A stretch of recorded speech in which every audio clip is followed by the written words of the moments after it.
नमस्ते बच्चों। कक्षा 10 विषय गणित और प्रश्नावली 11वीं स्टार्ट कर रहे हैं अपने समरूपता। तो सबसे पहले अपने समझते हैं कि समरूपता क्या होती है। आपके जैसे दो टॉपिक पढ़े होंगे, एक सर्वांग समता, एक समरूपता। तो इसमें से आपके है समरूपता। जो सर्वांग समता है उसमें तो क्या है कि आपके पास ये एक आकृति है त्रिभुज की, दूसरी आकृति भी जो त्रिभुज की है वो सेम ऐसी ही इतनी ही होती है कि यदि इनको एक दूसरे के ऊपर रख दें तो अपने को नीचे वाली जो आकृति है वो दिखाई नहीं देती, नीचे वाली आकृति दिखाई नहीं देती। तो ये क्या होती है, सर्वांग समता। और अपने पढ़ रहे हैं किसके बारे में, समरूपता के बारे में।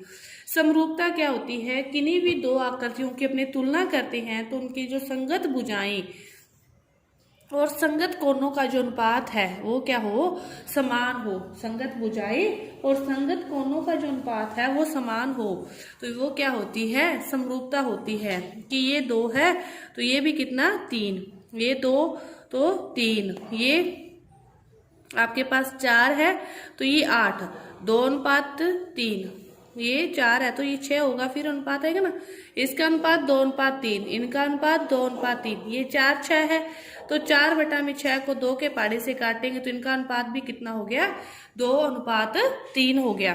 तो ये क्या है, आपकी समरूपता की जो शर्त है ये है कि उनकी संगत भुजाओं का अनुपात और संगत कोणों का अनुपात क्या हो, समान रहे। तो ये आपकी होती है समरूपता। समरूपता के जो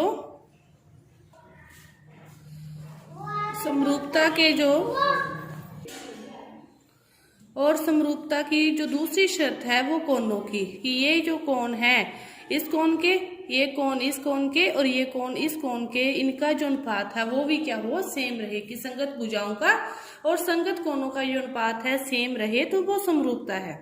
इसमें देखो आपके पास त्रिभुज है चाहे चतुर्भुज है, आपके पास दो कोण दे रखे हैं समान है, कि ये कोण दे रखा है आपको इसके समान है, तो ये कोण दे रखा है इसके समान है। तो इसके दोनों कोण देने के बाद जो तीसरा कोण बचा वो तो फिर अपने आप ही समान हो जाएगा। कैसे हो जाएगा, क्योंकि इनके दोनों कोणों का योग करके 180 में से घटाएंगे तो ये वाला आएगा, इसी तरह इनका योग करके 180 में से घटाएंगे तो ये वाला आएगा। तो इसका जो नियम होता है समरूपता का वो क्या होता है, इसके बाद ये ए का नियम है कि यदि एक कोण बराबर है, दूसरा कोण भी बराबर है तो तीसरा कोण भी क्या होगा, बराबर होगा। इसके बाद देखो अपने क्वेश्चन देखते हैं 11.1 के। इसके क्वेश्चनों में देखो आपको क्या दे रखा है। पहला क्वेश्चन, किन स्थानों की पूर्ति करनी है। आपको दे रखा है कि जो सभी वृत्त होते हैं, सभी वृत्त डैश होते हैं। आपके पास आपको कोई भी वृत्त दे रखा है कितने भी सेंटीमीटर का, जैसे आपके पास एक वृत्त है, इसमें आपके कोई भी नहीं फर्क होता, कोनों का तो कोई होता ही नहीं। ये वृत्त है, ये वृत्त है, बाकी दूसरा उससे बड़ा होगा, वो उससे बड़ा होगा, तो इसकी भुजाओं का तो कोई रोल ही नहीं है इसमें। तो त्रिज्या का है तो इसका जो समान ही रहेगा, त्रिज्या इसकी 2 है तो इसकी 3 है, कोण सभी के वही रहेंगे, चारों तरफ वाले कुछ और नहीं। तो जो सभी वृत्त हैं वो क्या होते हैं, समरूप होते हैं। सभी वृत्त आपके पास समरूप होते हैं। इसके बाद ये रखा है सभी वर्ग। तो वर्ग देखो ये आपके पास वर्ग है। वर्ग किसे कहते हैं, जिसकी चारों भुजाएं समान हो उसे क्या कहते हैं, वर्ग कहते हैं। ये 3 है, ये 3 है, ये 3 है, ये 3 है, इसका प्रत्येक कोण 90 डिग्री, इसका भी प्रत्येक कोण 90 डिग्री, ठीक है। इसके बाद ये वृत्त है आपके पास, तो इसमें ये कितना होगा, 5 वर्ग है सॉरी, तो इसकी भुजाएं 5 5 मान लो, लेकिन इसके कोण भी तो कितने होंगे, 90 डिग्री 90 डिग्री 90 डिग्री। तो इनके कोणों का अनुपात भी क्या है, समान है, 3:5 3:5 3:5 3:5। भुजाओं का अनुपात भी क्या है, समान है, और कोणों का अनुपात भी क्या है, समान है।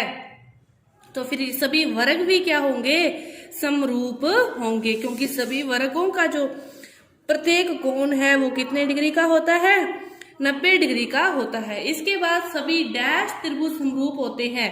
कि कौन से त्रिभुज समरूप होंगे, त्रिभुज के प्रकारों पे आ जाओ। अब त्रिभुज के 3 प्रकार अपने भुजाओं के आधार पर माने तो समबाहु त्रिभुज, दूसरा माने विषम बाहु त्रिभुज, और फिर एक और माने तीसरा, वो क्या है, समद्विबाहु त्रिभुज। विषम बाहु तो 2 त्रिभुज ले लें अपने, तो उनकी तो जो कोई भी भुजा समान नहीं होती, तो फिर वो तो समरूप हो ही नहीं सकते। समद्विबाहु ले लें तो उसके भी जो तीनों कोण हैं वो समान नहीं होंगे।